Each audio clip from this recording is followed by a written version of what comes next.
On this day in Jewish history, we commemorate the 5 events that happened on the 17th of Tammuz. The first event was the breaking of the tablets that were given down from heaven to Moshe Rabbeinu. Moshe broke them in order to protect the nation of Israel. The second thing that happened was that the Tamid offering of the first temple was stopped. We lost connection to our supply of sheep and we couldn't bring the offering anymore.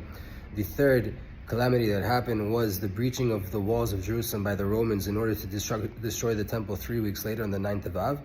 The fourth thing that happened was that Apostomus, was a wicked officer, burnt the Torah in public in Jerusalem. And the fifth thing was that they put a statue of idol worship in the temple and defiled the temple.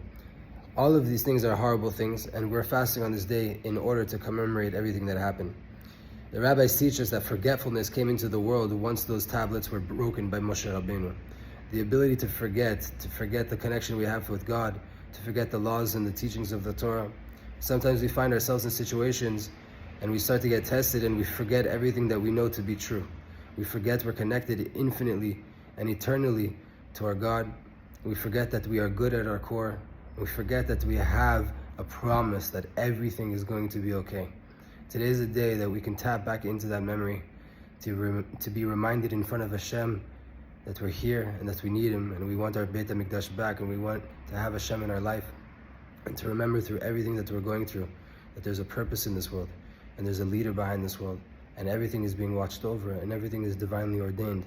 And when we can remember that, we'll live a life with much more happiness, much more connection, and we'll be able to slowly but surely hasten the Geulah, the final redemption, in order to come back to full connection with God throughout this whole entire world. May you have a meaningful fast and take the time to contemplate on what it means to remember your connection with Hashem on a lived level, a lived memory, a lived experience that's alive. And that's why this month, Tammuz, is a hint to Zichu Torat Moshe. If you take the letters of Tammuz, you get Zichu Torat Moshe, remember the Torah of Moshe. But it's missing a Vav, because the Vav is the hint to those 2 tablets. The tablets were 6 by 6. 6 is Gematria Vav, and that's why Tammuz doesn't have that Vav in it. Zichu Torat Moshe. Remember the Torah, remember the instructions, remember the guidance of Moshe Rabbeinu that told you that you're holy and you're going to be holy. And may you be Zat Hashem, never have to fast again in your life, because these days will turn into holidays of joy and festivity.